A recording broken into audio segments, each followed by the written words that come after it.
Olá, olá, queridos. Bom domingo para todos vocês. Temos notícia e se temos notícia, temos vídeo.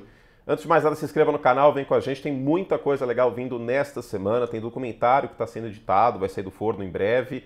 Enfim, muita coisa legal mesmo. Agora, o que não é legal é o que está acontecendo em Cincinnati, porque para além da questão de não renovar com o Trey Hendrickson, tem muita coisa que eu quero falar sobre nesse assunto, né? Vai ser quase o 32-32 dos Bengals, né? Porque eu acho que esse é o principal tema aqui de Cincinnati, é a defesa e é o Trey Hendrickson.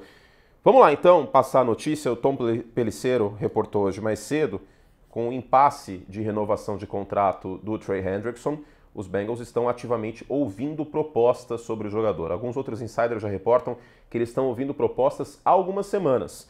Não significa que essa troca vai necessariamente acontecer, porque um time teria que gastar capital de draft e talvez mandar jogadores defensivos e ainda renovar com o Trey Hendrickson, eu acredito que perto da casa dos 40 milhões de dólares. O Trey Hendrickson teve 17 sacks e meio na temporada 23, 17 sacks e meio também na temporada passada, foi líder inclusive da NFL. Para além disso, os Bengals, se forem trocar, pelo menos o que estão reportando, a Dana Rossini, do The Athletic, disse que a ideia é ter um defensor também em retorno, não é só trocar por escolha de draft. Os Bengals querem defensores em retorno. Por quê? Porque o Shamar Stewart já foi draftado, né, e é um jogador da posição. Mas o mundo ideal é todo de ponta cabeça disso tudo. Vai parecer esquisito o que eu vou falar agora, mas a pior decisão dos Bengals não é deixar de pagar o Trey Hendrickson. É a falta de planejamento. Porque se eles chegaram à conclusão, vamos lá, eu vou até coçar aqui os olhos, tirar os óculos.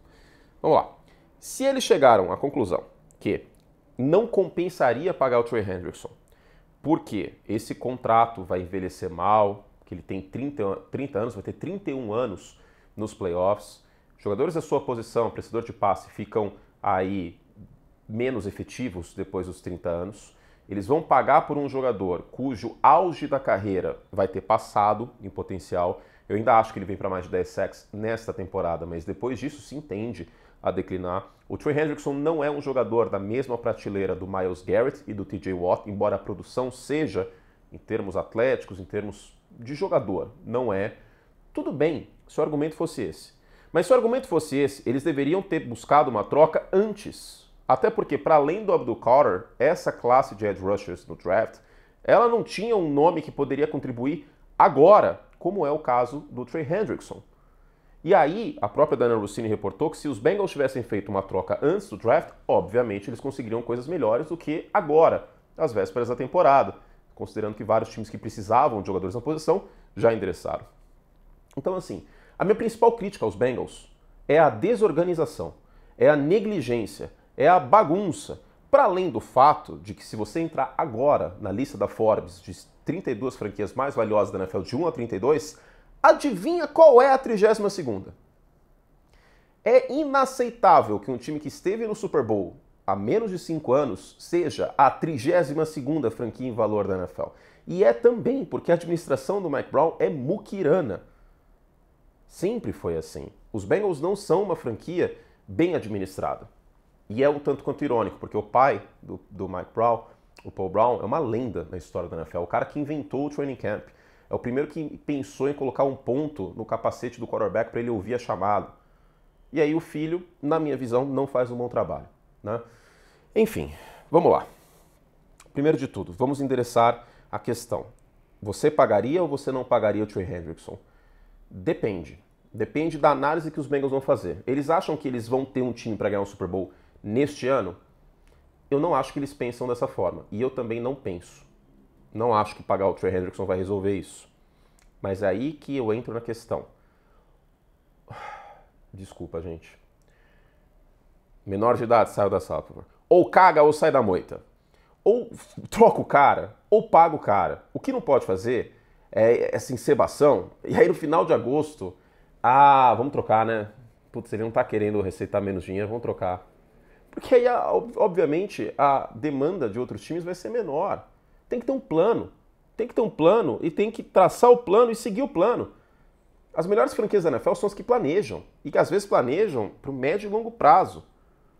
Olha o caso do Philadelphia Eagles com a sucessão do Jason Kelce para o Cam Jurgens. Só dar um exemplo dos Eagles, que para mim tem a melhor gestão da NFL com o Roy Roseman. Cincinnati vai reagindo, vai reagindo. Ah, putz, o T. Higgins a gente tem que pagar, né? Não, deixa pra lá, depois a gente paga. Aí vai lá, pá, um monte de dinheiro. Ah, o Jamar Chase, podia renovar antes? Não, mano, deixa pra lá. Não procrastinar, depois a gente renova. Pá, um monte de dinheiro. Ah, agora a gente vai colocar o dinheiro todo no ataque, né? Porque, bom, peça defensiva a gente drafta. Aí enrola pra renovar com o Trey Hendrickson. Dá sinais que pode ser que renove, pode ser que não renove. Aí fica em silêncio. Vocês entendem que é um negócio muito tipo, vai, não vai, vai, não vai, vai, não vai? Se resolvam. Se a ideia é, putz, o cara tem 31 anos no final da temporada, a gente vai pagar grana pra cacete, a gente não tem dinheiro, é uma franquia mão de vaca, vai gastar um monte de dinheiro pra um jogador que vai entrar em declínio, então troca o cara e capitaliza o máximo possível, como a própria Dianna Russini falou. E eu entendo essa postura, por quê? O Hendrickson teve 35 pressões em 22, 35 em 23 e 35 pressões não é um número extraordinário. Tá? Acima de 40 seria. E ano passado 54. 17 sacks e meio em 23 com 35 pressões é porque ele estava finalizando muito bem as jogadas. Isso é mérito dele.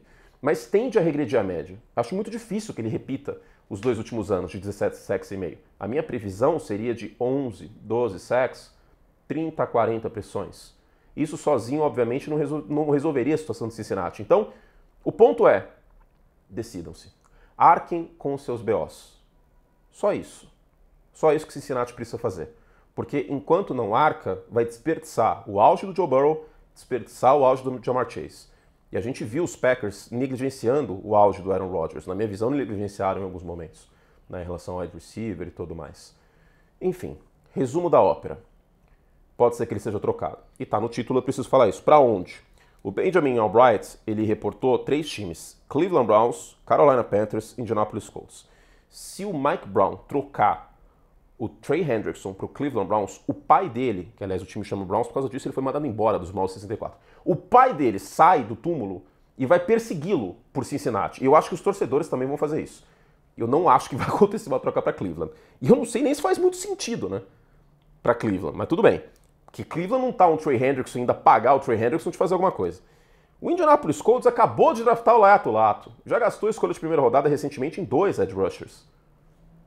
Quitipay também. Vai gastar agora mais um em potencial. O Indianapolis Colts está um Trey Hendrickson de fazer alguma coisa. Com Anthony Richardson e Daniel Jones? Não. Seria pra mim loucura também. Só se aí o Chris Ballard tá querendo salvar o emprego dele. Carolina faz sentido. Carolina faz sentido. Eles draftaram agora há pouco 2 edge rushers. O Nick Scorton, inclusive, tá machucado, jogador mais físico. E o Prince Umamiele, difícil falar o nome dele, Joe Miss, é um prospecto, né? Foi escolha de segunda rodada. Mas Carolina faz sentido, uma defesa que desde o Brian Burns não tem talento na posição, uma defesa que tomou muito ponto ano passado e que talvez com um reforço como esse possa brigar pela posição. Carolina faz sentido. E eu separei mais 2, que tem quarterbacks em contrato de calor e seria bem-vindo a chegada de um edge rusher. Um deles é o New England Patriots, acabou de trazer o Harold Landry, mas o Trey Hendrickson seria um upgrade aí nessa defesa, nesse front. Ficaria bem interessante esse front, hein? Com o Milton Williams, o Barmer no meio, com o Landry numa ponta, o Hendrickson na outra. Fica bem legal essa defesa aí dos Patriots, com o Carlton Davis e o Christian Gonzalez como cornerbacks. Fica bem interessante. E a outra é o Bearzão. Não é clubismo, é porque no oposto do Montez Sweat, os Bears ainda não acharam uma opção na posição de edge rusher, e aí seria um gasto para brigar na forte NFC Norte, tá? Mas eu acho que desses 3 que o Albright reportou, acho que Carolina seria o favorito. Enfim, isso se acontecer. Lembrando que Cincinnati quer jogadores defensivos em troca, não só escolhas de draft. Eu não sei quem poderia ser mandado por Carolina, né? Porque é um time que não sei se pode se dar o luxo de mandar peça defensiva. Vamos ver o que vai acontecer. Pode ser que seja o último capítulo antes de uma renovação. A gente ainda tem greve do Micah Parsons, a gente ainda tem a situação do Terry McLaurin, que eu acho que vai se resolver em breve, e tem o Cam Hayward também em Pittsburgh, né? Então ainda tem algumas situações para talvez se resolver nesta semana. Deadlines aceleram resoluções, prazos aceleram resoluções. Vamos falar em português aqui o máximo possível, né? Eu sei que todo mundo está usando job, deadline, call, tem termo em português para tudo isso aí, né? Então prazos aceleram resoluções. O prazo é temporada regular. O Cincinnati Bengals vai ter que fazer alguma coisa. Resumindo, ou caga ou sai da moita. Antes que seja tarde demais, e já deveria ter feito isso em março. Seja renovar, seja trocar, tá bom? Que franquia muquirana e mal administrada o Cincinnati Bengals. Pelo amor de Deus, cara. Pelo amor de Deus, salvem o Joe Burrow, cara. Nossa senhora, eu tô muito revoltado. Eu tô muito revoltado com isso tudo.